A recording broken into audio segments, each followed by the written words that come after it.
नमस्कार. Share market Marathi या YouTube चॅनलवर आपल्या सर्वांचं हार्दिक स्वागत. आजच्या या व्हिडिओमध्ये आपण निफ्टी आणि बँक निफ्टीचं वीकली आणि डेली टाइम फ्रेम मध्ये विश्लेषण करणार आहोत. या विश्लेषणामध्ये आपण ह्या दोन इंडेक्सचा वीकली आणि डेली टाइम फ्रेम मधला चार्ट बघणार आहोत. त्यामध्ये असणारे वेगवेगळे चार्ट पॅटर्न, प्राइस ऍक्शन आणि त्याचसोबत डेटा अनालिसिसच्या सहाय्यानं ह्या दोन इंडेक्सचं अतिशय विस्तृत असं विश्लेषण आपण करणार आहोत. या विश्लेषणामुळे येणाऱ्या काळात ह्या दोन इंडेक्स सोबतच ओव्हरऑल मार्केटमध्ये कशा प्रकारे मूवमेंट होऊ शकते, कुठे सपोर्ट घेतला जाऊ शकतो, कुठे रेझिस्टन्स फेस करायला लागू शकतो, चालू असलेला ट्रेंड असा चालू राहिला तर आपल्याला कोणती टार्गेट्स बघायला मिळू शकतात, तसंच जर रिव्हर्सल येणार असेल तर कोणत्या लेवलपासून येऊ शकतं, अशा प्रकारच्या अनेक विषयांची अतिशय विस्तृत अशी चर्चा आजच्या व्हिडिओमध्ये आपण करणार आहोत. त्यामुळे आजचा हा व्हिडिओ अतिशय महत्त्वाचा आहे आणि आपण सर्वांनी तो शेवटपर्यंत अजिबात स्किप न करता पूर्ण बघावा. मात्र या व्हिडिओला सुरुवात करण्यापूर्वी आपल्या सर्वांना एक नम्र सूचना आहे, ती म्हणजे या व्हिडिओच्या डिस्क्रिप्शनमध्ये आपण शेअर मार्केट मराठीच्या व्हॉट्सअप, टेलिग्राम आणि फेसबुक ग्रुपच्या लिंक दिलेल्या आहेत. तुम्ही ते ग्रुप जॉईन करू शकता. त्याचसोबत आपण तिथे शेअर मार्केट मराठीच्या वेबसाईटची लिंक सुद्धा उपलब्ध करून दिलेली आहे. आपण सर्वांनी आपल्या वेबसाईटला अवश्य भेट द्या. या महत्त्वाच्या सूचनेनंतर आता आपण आपल्या मूळ विषयाकडे परत येऊया आणि आज इंडेक्समध्ये कशा प्रकारे मूवमेंट झाली व येणाऱ्या काळात कशा प्रकारे होऊ शकते याचं विश्लेषण करण्यासाठी डायरेक्टली जाऊया चार्टवर. आणि इथे मी बँक निफ्टीचा 15 मिनिटाचा चार्ट ओपन केलेला आहे. आपण बघू शकतो की आज आपल्याला गॅप अप ओपनिंग बघायला मिळालं. गॅप अप ओपनिंग झालं ते जवळजवळ आपल्याला वरच्या बाजूचं जी दुसरी टार्गेट होतं ह्या दुसऱ्या टार्गेटच्या थोडंसं खाली ओपनिंग बघायला मिळालं. त्यानंतर थोडंसं सेलिंग आलं, पुन्हा बाईंग आलं आणि पहिलं टार्गेटचा सपोर्ट, वरच्या बाजूचं जे पहिलं टार्गेट आहे म्हणजे 51,350 त्याचा सपोर्ट आणि दुसरं टार्गेट जे आहे 51,450 याचा रेझिस्टन्स, अशा प्रकारे आपल्याला पहिल्या 15 मिनिटामध्ये मूवमेंट बघायला मिळाली आणि वरच्या बाजूला क्लोजिंग झालं. नेक्स्ट कॅन्डल जर तुम्ही बघितली तर तुमच्या लक्षात येईल बरोबर अपोजिट झालं. वरच्या बाजूला ओपन झालं आणि खाली येऊन क्लोज झालं. दोन्ही कॅन्डलनी 51,350 चा सपोर्ट घेतला आणि 51,450 चा रेझिस्टन्स घेतला. त्यानंतर तुम्ही बघितलं तर पुढचा जवळजवळ 2 तास आपल्याला असं लक्षात येईल की मार्केटमध्ये त्या खालच्या इम्पॉर्टंट लेवल, पहिल्या टार्गेट जवळ, वरच्या बाजूच्या पहिल्या टार्गेट जवळ म्हणजे 51,350 च्या जवळच अनेक वेळेला आपल्याला मूवमेंट बघायला मिळाली. पुन्हा एक प्रयत्न झाला ज्याच्यामध्ये आपण पुन्हा इथे वर जायचा प्रयत्न झाला. मात्र 51,450 ही लेवल आपले जे दुसरं टार्गेट होतं ही काही केल्या ब्रेक झाली नाही. त्यानंतर तुम्ही जर बघितलं तर आपल्याला काय झालं, शेवटी इथे एक एम पॅटर्न बघायला मिळाला आणि हा अतिशय महत्त्वाचा असा एम पॅटर्न आपल्याला बघायला मिळाला. तुम्ही जर बघितलं तर तुमच्या सुद्धा लक्षात येऊ शकेल की ह्या एम पॅटर्नला आपल्याला 1:1 असं टार्गेट बघायला मिळालं. तर ह्या पद्धतीनं आपल्याला आज दिवसभरामध्ये अतिशय साइडवेज अशी मूवमेंट बघायला मिळाली. ज्या वेळेला मार्केट तेजीमध्ये असतं त्यावेळेला आपल्याला सर्वसाधारणपणे अशीच साइडवेज मूवमेंट बघायला मिळते. आपण मागच्या काही दिवसांपासून जर बघितलं तर तुमच्या लक्षात येईल की साधारणपणे आपल्याला ह्या रेंजच्या आसपास सपोर्ट घेताना दिसतोय आणि ह्या रेंजच्या आसपास साधारण आपल्याला रेझिस्टन्स घेताना दिसत होतं. म्हणजे 26 तारखेपासून जर आपण बघायला गेलो तर साधारणपणे आपल्याला असं लक्षात येते की 51,100 च्या आसपास सपोर्ट घेतला जातोय आणि 51,350 च्या आसपास रेझिस्टन्स घेतला जातोय. ह्या रेंजमध्येच 26 तारीख गेली, 27 तारीख गेली, 28 तारीख गेली, 29 तारीख गेली आणि आज 30 तारखेला काय झालं, आपल्याला वरच्या बाजूनं ब्रेकआउट मिळालाय. मात्र तो सुद्धा कसं झालंय बघा, ब्रेकआउट मिळालाय, लेवल टेस्ट करायला खाली आलाय. आता येणाऱ्या काळात सोमवारपासून समजा इथून वरच्या दिशेनं मूवमेंट व्हायला लागली आणि ह्या आसपास 51,450 च्या आसपास बनलेला हाय जर येणाऱ्या काळात ब्रेक झाला तर आपण काय म्हणू शकतो, ह्या रेंजचा आपल्याला ब्रेकआउट बघायला मिळाला असं आपण म्हणू शकतो. तर मागचे काही दिवस आपल्याला अशी साइडवेज मूवमेंट होताना बघायला मिळाली. तेजी होत असताना नेहमी लक्षात ठेवा की व्होलाटाईल मूवमेंट होतच तेजी होते. म्हणजे आपल्याला जर बघायला गेलं तर रोज मार्केटमध्ये असं दिसतं की तेजी होतीये, त्यानंतर सेलिंग होतंय, तेजी होतीये, सेलिंग होतंय, तेजी होतीये, सेलिंग होतंय, तेजी होतीये, सेलिंग होतंय. तर त्याच्यामुळे आपल्याला व्होलाटाईल मार्केट बघायला मिळतं जेव्हा तेजीमध्ये असतं. आणि म्हणून बऱ्याचदा असं म्हटलं जातं की जर तुम्ही ट्रेडर असाल तर तुम्हाला ट्रेडिंगमध्ये पैसे कमवण्याची चांगली संधी कधी असते, तर मार्केटमध्ये ज्या वेळेला सेलिंग येत असतं. मार्केटमध्ये ज्या वेळेला तेजी असते त्यावेळेला तुम्हाला पैसे कमवण्याची चांगली संधी बऱ्याच वेळेला मिळत नाही. अनेक वेळा मिळते देखील, पण आत्ता ज्या पद्धतीचं मार्केट चालू आहे याला चॉपीनेस असं म्हणतात किंवा मार्केटमध्ये व्होलाटाईल मूव्हमेंट बघायला मिळते. आणि त्याच पद्धतीनं आपल्याला इथे सुद्धा बघायला मिळाली. तर हे झालं बँक निफ्टीमध्ये आज कशा प्रकारे मूव्हमेंट झाली. आता आपण बघणार आहोत की येणाऱ्या काळात कशा प्रकारे मूव्हमेंट होऊ शकते. तर त्याच्यासाठी मी सगळ्यात पहिल्यांदा, आता हे झालं आपल्याला आजचं विश्लेषण. आता आपण काय करूया, हे सर्व काढून टाकूया आणि सगळ्यात पहिल्यांदा आपल्याला वीकली आणि डेली टाइम फ्रेम मध्ये विश्लेषण करायला सुरुवात करायची. तर सगळ्यात पहिलं मी घेतोय weekly time frame. Weekly time frame मध्ये आपल्याला प्राइस ऍक्शन, चार्ट पॅटर्न काय दिसतायत का हे सुरुवातीला बघायचं आहे आणि त्यानंतर मग मी तुम्हाला डेटा अनालिसिस सुद्धा दाखवणार आहे.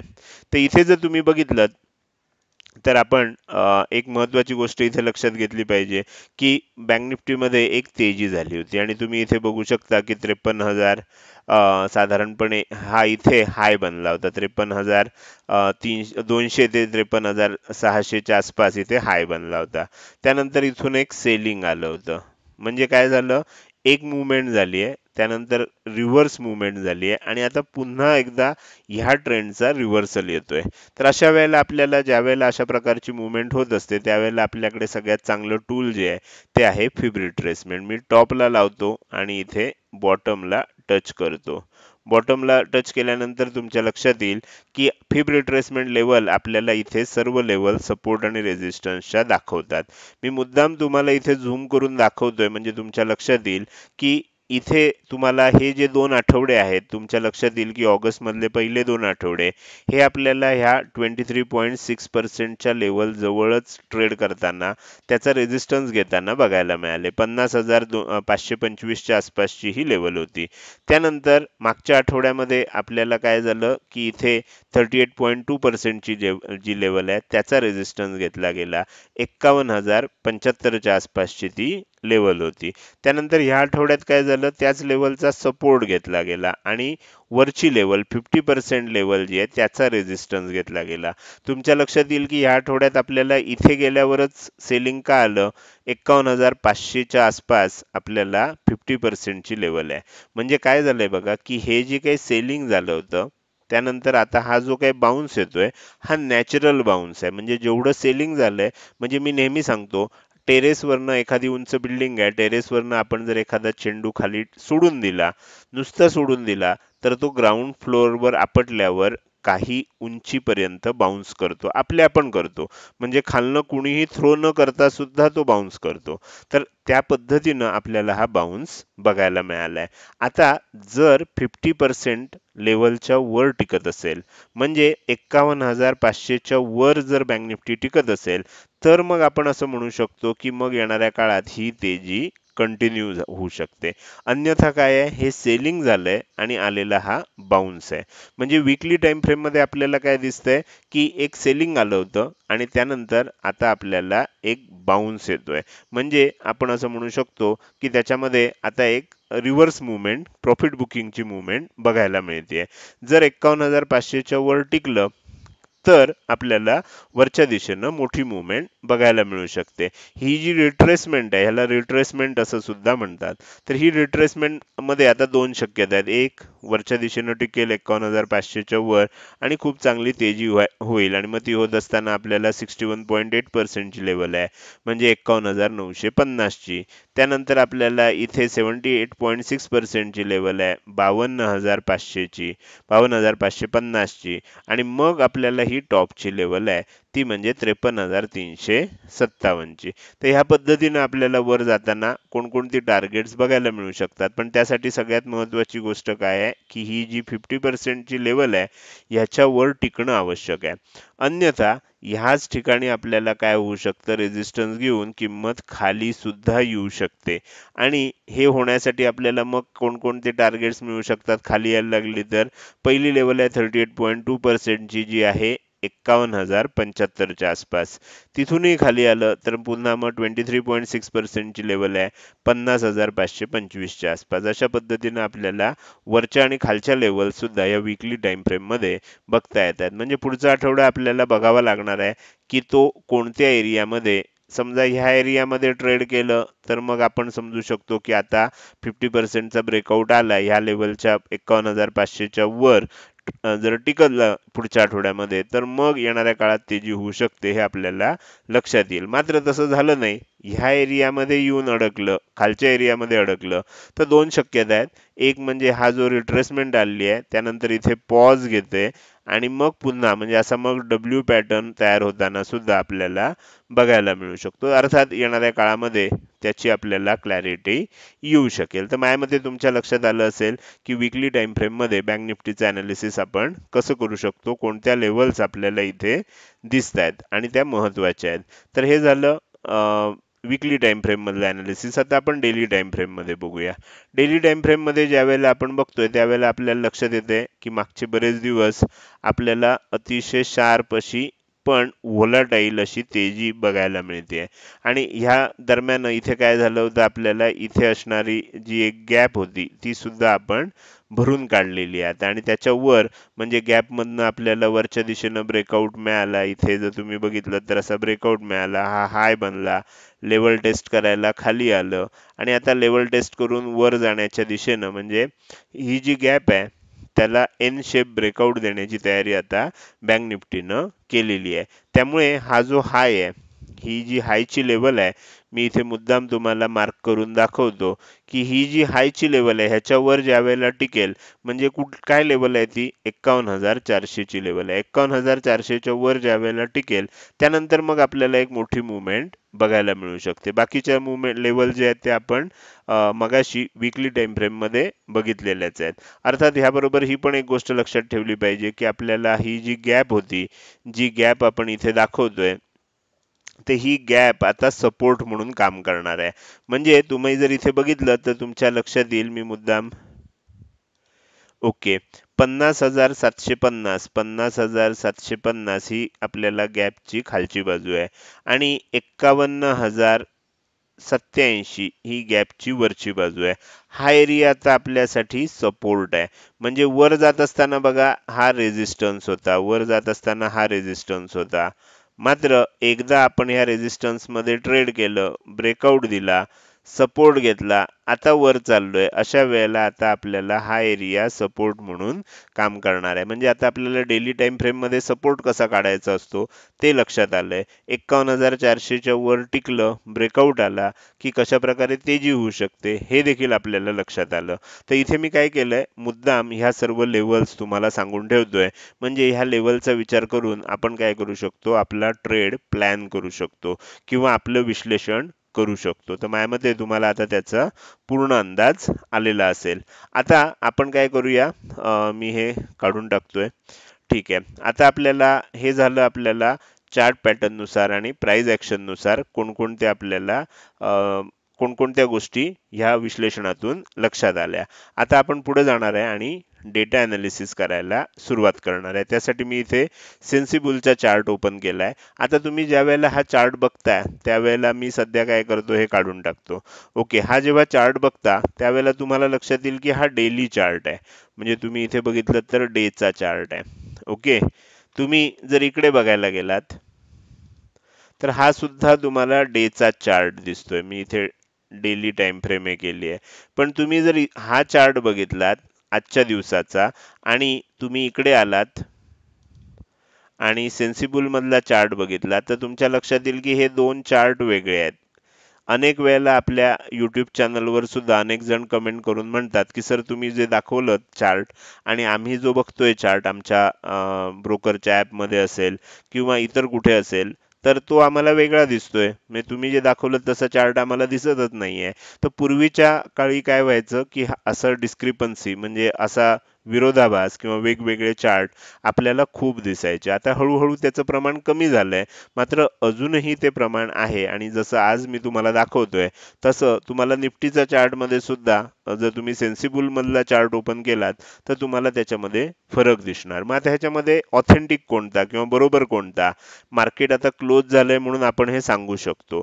कसं ओळखायचं? तर इथे मी NSE ची साईट ओपन केलेली आहे आणि NSE च्या साईटवर मी इथे बँक निफ्टीला क्लिक केलेलं आहे. बँक निफ्टीला क्लिक केल्यानंतर आपल्याला इथे सर्व डेटा दिसतो.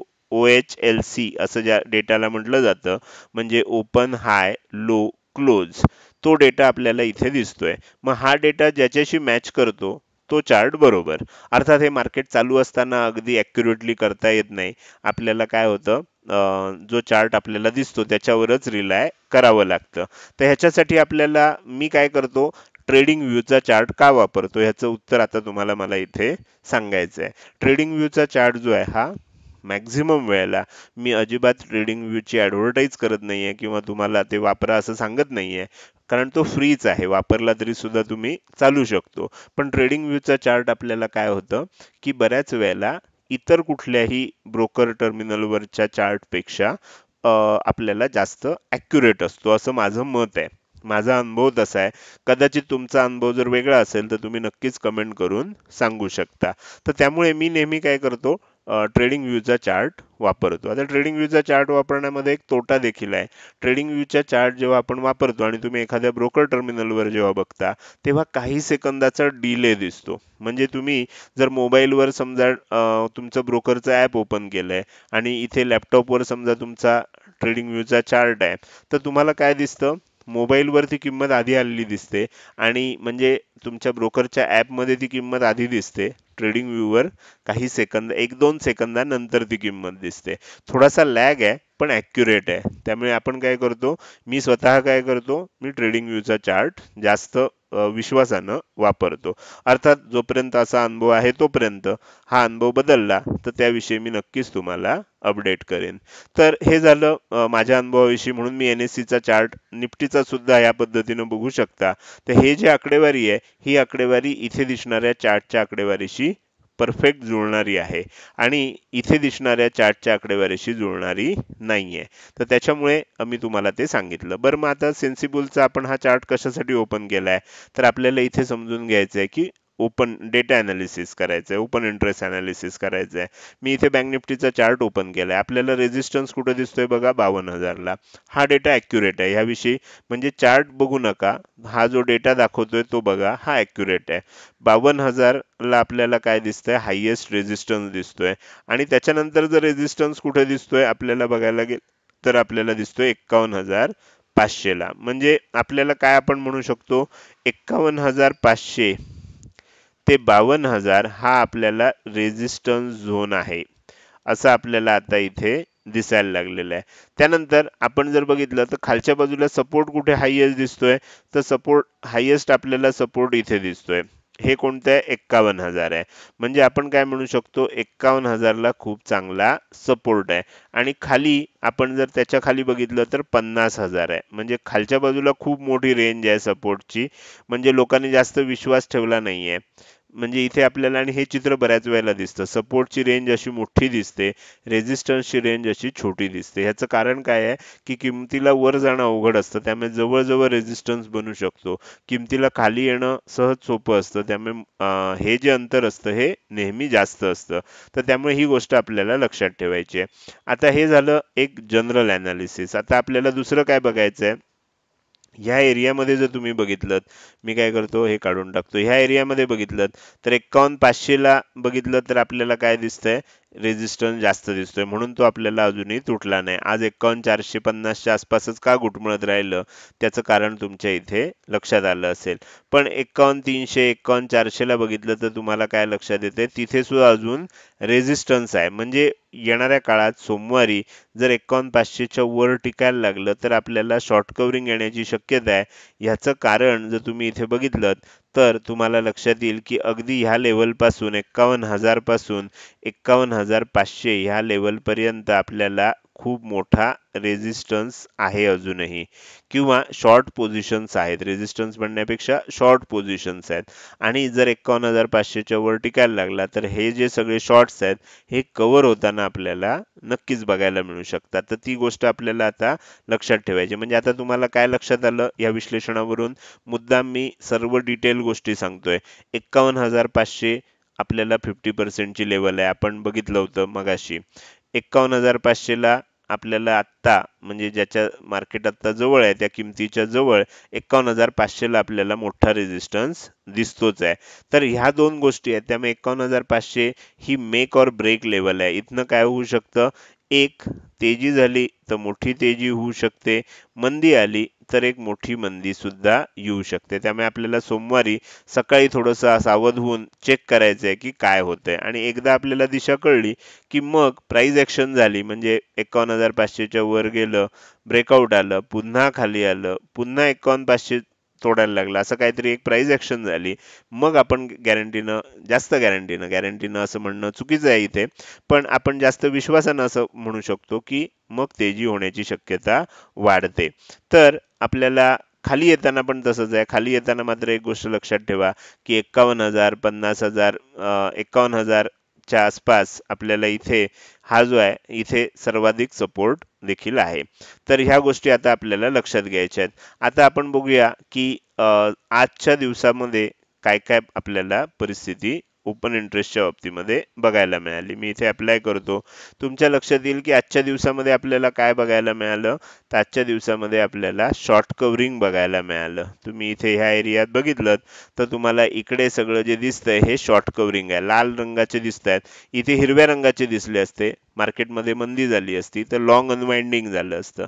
शॉर्ट कव्हर होतात म्हणजे काय, ज्यांनी शॉर्टच्या पोझिशन घेतलेले असतात, कॉल विकलेले असतात, ते आपल्या पोझिशन स्क्वेअर ऑफ करतात. त्याला शॉर्ट कव्हर करणे असं म्हणतात.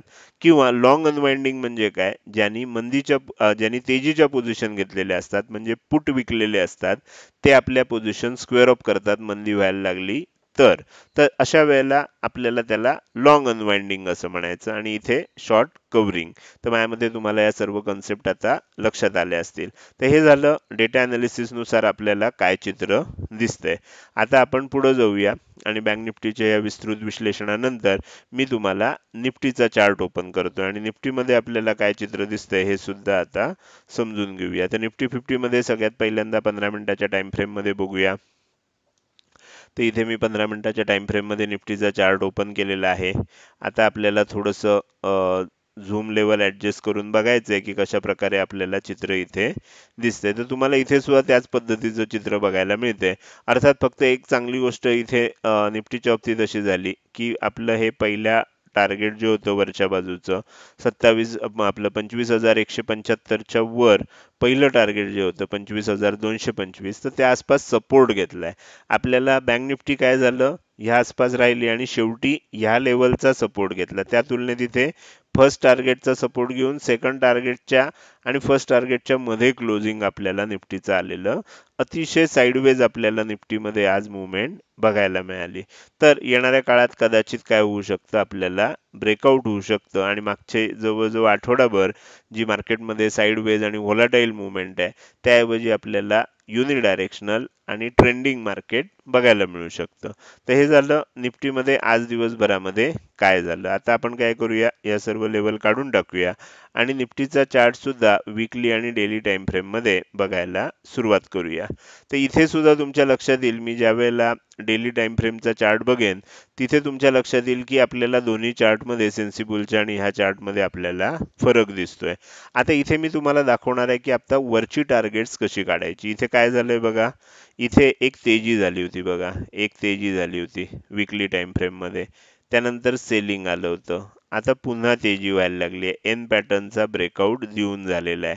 अशा वेळेला आपल्याला वरची टार्गेट्स काढायची. आता आपल्याला काय झालं, बँक निफ्टीमध्ये कसं आहे, सेलिंग आलं आणि आपण इथे आलोय 50% लेवलच्या आसपास येऊन थांबलेलो आहोत. इथे ते नाही, इथे हाय ब्रेक होऊन ह्या आठवड्यात आपण नवीन लाईफ टाईम हाय बनवलेला आहे निफ्टीमध्ये. अशा वेळेला आपल्याला वरची टार्गेट कशी काढायची, वर तर आता काही नाहीये. मग अशा वेळेला टार्गेट कशी काढायची, तर आपण त्याच पद्धतीने इथे फेब्रुअरी रिट्रेसमेंट लेवल लावायची. आपल्याला काय होणार, आता वरच्या बाजूची टार्गेट दिसायला सुरुवात होणार. तुम्ही जर इथे बघितलं तर हे 100% ची लेवल आहे. ही कोणती आहे, 25,078 च्या आसपास. आता त्याचं ब्रेकआउट मिळालंय. आता काय होऊ शकतं, एक तेजी होऊ शकते. कुठपर्यंत जाऊ शकतं, तर आपल्याला इथे दिसतंय 141.4% ची लेवल आहे.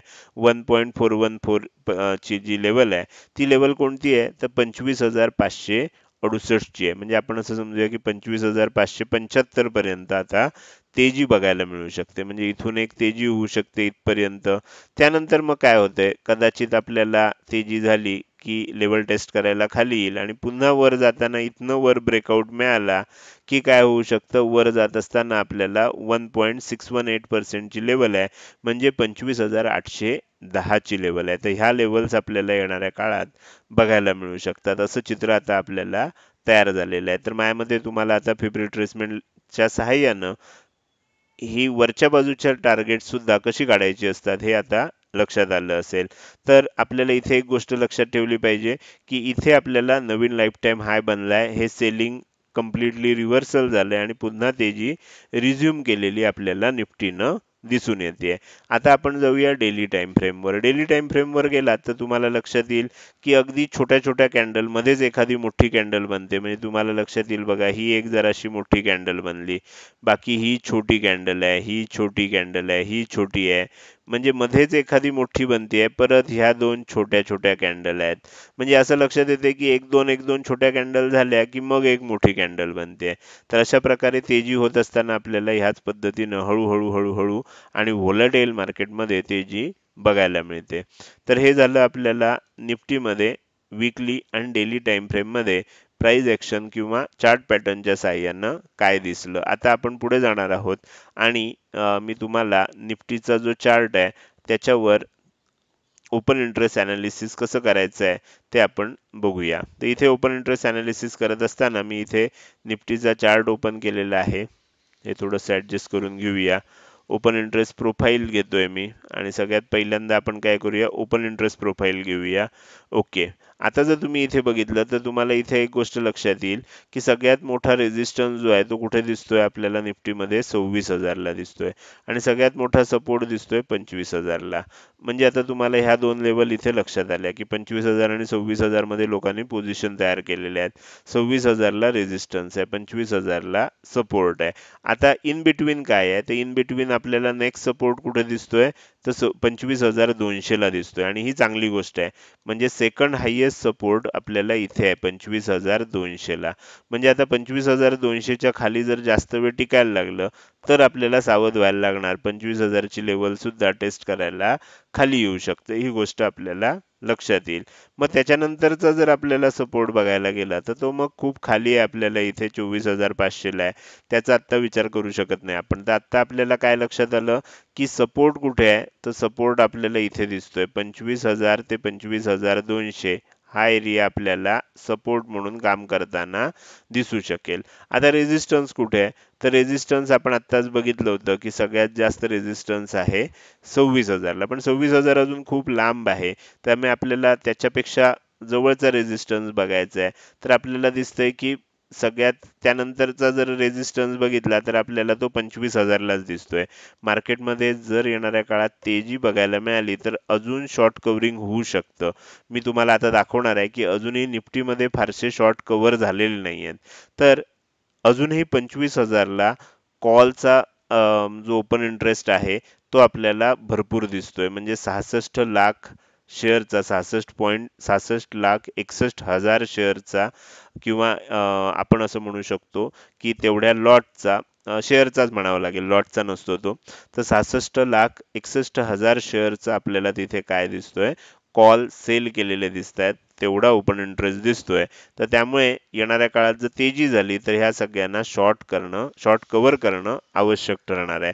तर त्यामुळे ते शॉर्ट कव्हरिंग बघायला मिळू शकतं.